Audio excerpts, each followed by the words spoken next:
Okay, so Black Panther Wakanda Forever has just had its first look released online, and throughout this video we're going to be breaking it down, going over the Easter eggs in it, and also the new characters and what happens to them in the comics. This is probably my most anticipated upcoming Marvel movie, and unfortunately, due to the death of Chadwick Boseman, it's had a very difficult development period. During his battle with cancer, Chadwick kept it a secret from almost everyone around him, and thus Marvel didn't even know that he had the disease. Going back and watching his performances, it's incredible that he was even able to deliver to the level that he did, and it's a testament to how strong of a person he was. He obviously left a big hole, and this film will very much centre around the mantle being passed. Due to controversies around Leticia Wright, there's been a lot of different rumours over whether she's going to get it or not, and from this first look, it seems like there might even be multiple people vying for it. The movie is also going to be introducing Namor, RiRi Williams, and it will centre around the war between Wakanda and Atlantis.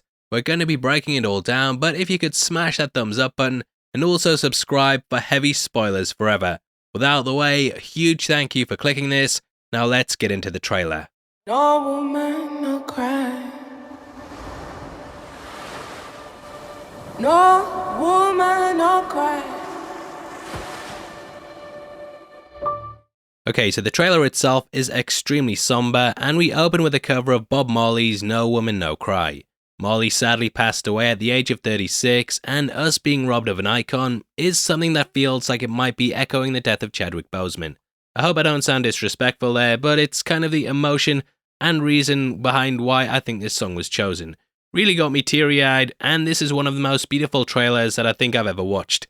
Chadwick's imagery is laced throughout the teaser, and we also get what I believe might even be the funeral of T'Challa. How he dies, we don't really get to see, but there's this strong focus on him, with him even getting his own mural. They of course did something similar in Far From Home with Tony Stark, but here it feels infinitely more impactful due to the real-life knowledge that we have about the actor. The funeral at points comes across as a celebration, with several large groups dancing, but Shuri looks really sad, and due to some of the shots, it seems like she's going to be taking the mantle from T'Challa. We get imagery of what appears to be the throne room flooded, and this is also ablaze, which reminds me a lot of Killmonger's ascension in the first movie. Now, there are rumours that she will make an artificial purple herb, and this will be how she becomes the character. Now, Shuri in the comics had wanted to become the Black Panther for quite a while. She actually even tried to challenge the mantle of it, only to discover her brother had succeeded in becoming the one, but this definitely remained one of her goals.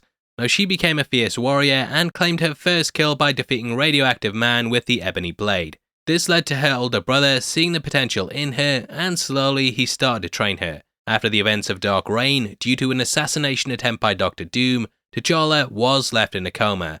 In this time, Shuri became an acting ruler, and thus this entitled her to use the heart-shaped herb. However, the Panther Goddess did not imbue her with the powers due to a life of jealousy of her brother and also her attitudes towards the gods. She did, however, gain the powers eventually after proving herself when fighting against the supervillain Morlun. Now, Shuri actually died during the Time Runs Out storyline when defending Wakanda from the Cabal. Time Runs Out is sort of a prerequisite to Secret Wars, and with us heading in that direction, it could hint towards where the character is going. However, with the passing of Chadwick Boseman, I think they'll change things around and instead keep the focus on her rather than going that route. Now, we can see Nakia standing on a beach shore, and in the background you can make out either Aztec or Mayan temples. Beaches appear at several points throughout, and it of course hints at the surface meeting the ocean, much like what this movie will be about. The film is changing up Namor's origin slightly, and judging by this new look, I think it works really well. Whereas DC gave us a technologically advanced Atlantis, here it seems more traditional, and we get several shots of him throughout. This includes what I'm guessing is the character's birth, and we can see that he has fins on his feet. In the comics, they kind of went back and forth between this being fins and wings, but it's nice that they're at least sticking with that, as it's a big part of his design. Now, it's a bit ironic that he's only getting introduced in the MCU, as he's actually one of the longest standing characters in the Marvel Universe. He debuted as a character way back in 1939, before Marvel had even been founded. This was in Motion Pictures Funny Weekly Volume 1 Issue 1, which if you don't own, you're not a real fan. You're not a real fan! Now, there are actually some elements in his origin story that are meant to be happening in the film. The source material centered around a character called Ernest Shackleton, who had been sent out to get vibranium by Winston Churchill. This is where he came across Namor, aka the King of Atlantis, aka the First Mutant. Now, according to a report by Daniel RPK, Lake Bell's character will have been given a similar mission, and this is when she and her group will awaken Namor, who's lying beneath the ocean. Hints towards this, of course, also happened in Avengers Endgame, with Okoye bringing up an underwater earthquake that had many old theory time about how this was a hint to Namor. Now, in the comics, he joined the invaders during World War II after Nazi divers were discovered near Atlantis. Fighting alongside Captain America and the android Human Torch, they won the war, but in Atlantis he was exiled. Now, later on in the comics, he became a foe of the Fantastic Four, in part due to Atlantis being destroyed in nuclear tests. However, that didn't stop him simping for Sue Storm, who I hear in the 838 is now a single mother. Anyway, after a fight with the Avengers, he found people worshipping a dude in ice, and he threw this like it was some chump. As I'm sure you can guess though, this contained Steve Rogers, who had fought alongside him during the Second World War. Now, Namor is super powerful and also a mutant, which he actually found out after being told by Charles Xavier. Though he's gonna be a villain in this, he's very much an anti-hero in the comics that constantly swaps sides. He was even in the Illuminati at one point, or as they're known in the 838, the Suicide Squad. Now, Namor and Atlantis have had many face-offs against Wakanda, and during the events of Avengers vs X-Men, he went to free a mutant prisoner trapped in the African city. He launched a massive attack and swamped them using a gigantic tidal wave. Tempers died down after the event, but this atrocity was not forgotten by T'Challa, and eventually war was declared on Atlantis. Now, Namor completely hated Wakanda, and at one point in the comics, he even lied to Thanos and said an Infinity Stone was there just so he would attack it. This was obviously used in Infinity War, but it's going to be interesting to see how other elements are brought across. Now, at one point in the trailer, we see him in a full headdress, the skull of which looks like it belongs to a giant sea serpent.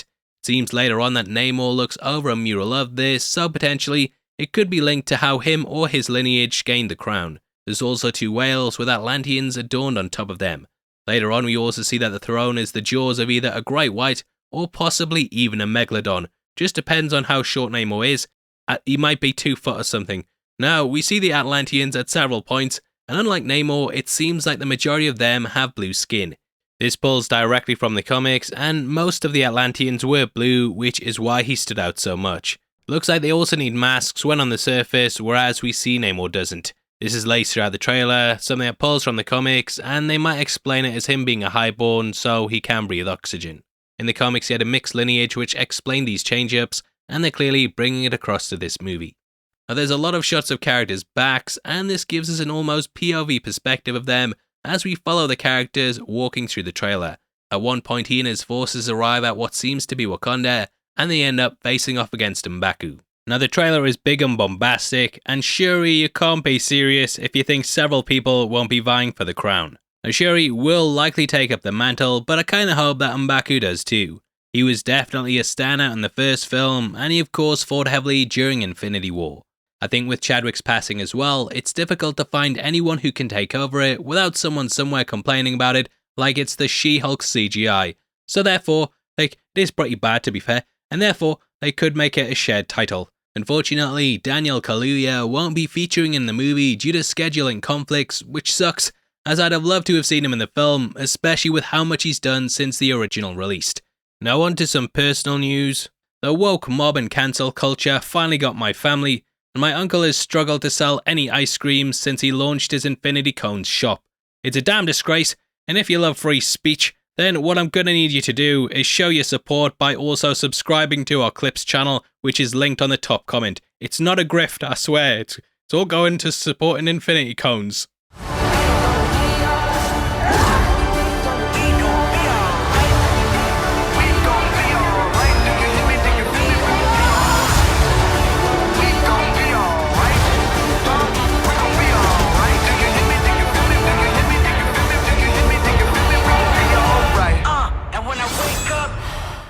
It also seems like we get them sending a tidal wave in, and we get some awesome action scenes on top of this. Obviously, people from the surface fighting people from the ocean is a big juxtaposition, got that word in there, and it's going to be interesting to see how they balance it all out. So, also, sorry for ruining the emotional video with a crap joke. Now, laced throughout this is the feeling that the kingdom itself is down on its luck.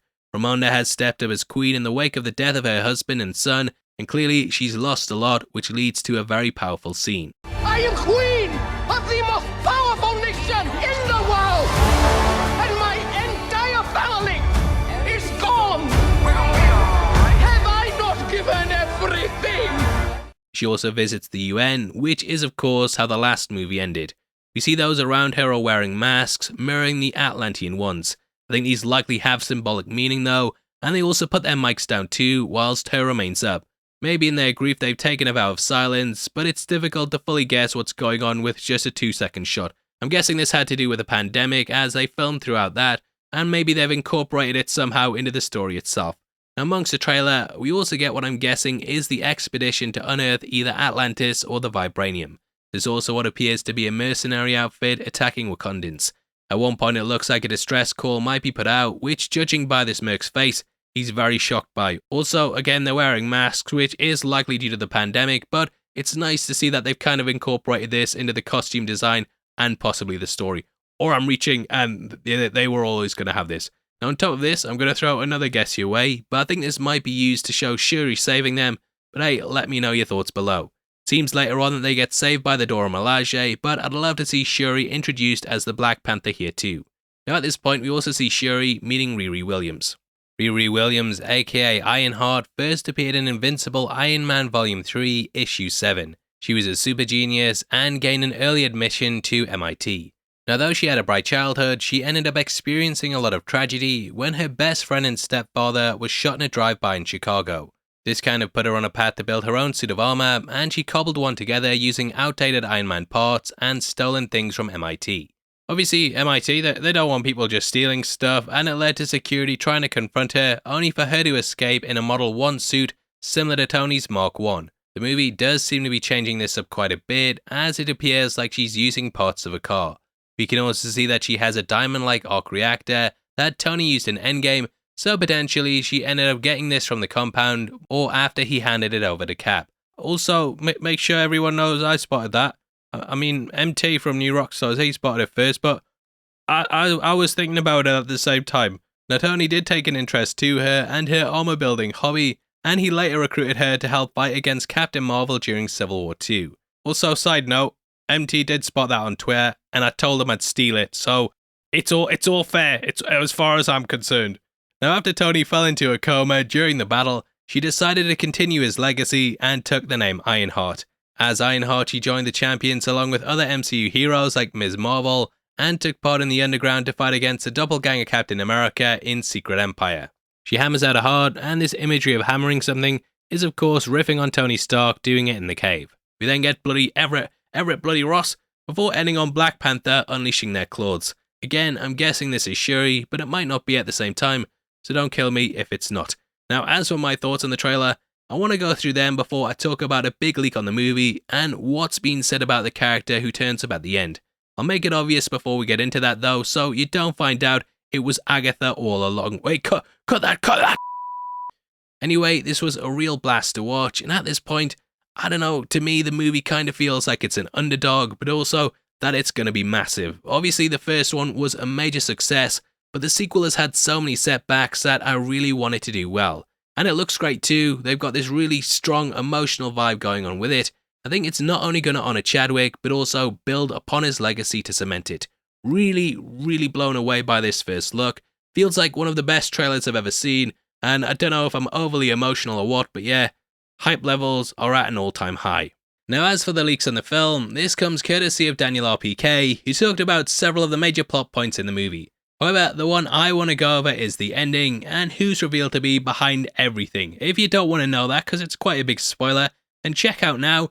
But if you do, then I want to tell you, you're in the right place. This is the heavy spoilers show. Anyway, according to Daniel, Lake Bell's character will be revealed to have been hired by none other than Doctor Doom. He will apparently appear at the end of the movie in a comic book accurate costume before we cut to black. Now take this all with a grain of salt, and obviously what he wants with Atlantis we don't know yet, but with the Fantastic Four also coming soon, it seems to make sense that this is going to tie directly into Secret Wars. In the comics, after the multiverse cracked open, he became an Emperor of the Fractured Timelines, and though they could also be doing that with Kang, I think Doom fits the comics more. Anyway, that's the main leak circulating around about the film. Take it with a pinch of salt. Sometimes the leak's alright, Sometimes the leaks are wrong, I'm not promising you this here. But in the meantime, I'd love to hear your thoughts on the trailer and also the Hall H panel as well. It's about 2 AM in the morning in England as well, so any thumbs up, it's much appreciated. Now as a thank you for doing that, you'll be entered into a competition where we're giving away Doctor Strange in the Multiverse of Madness on the 15th of August.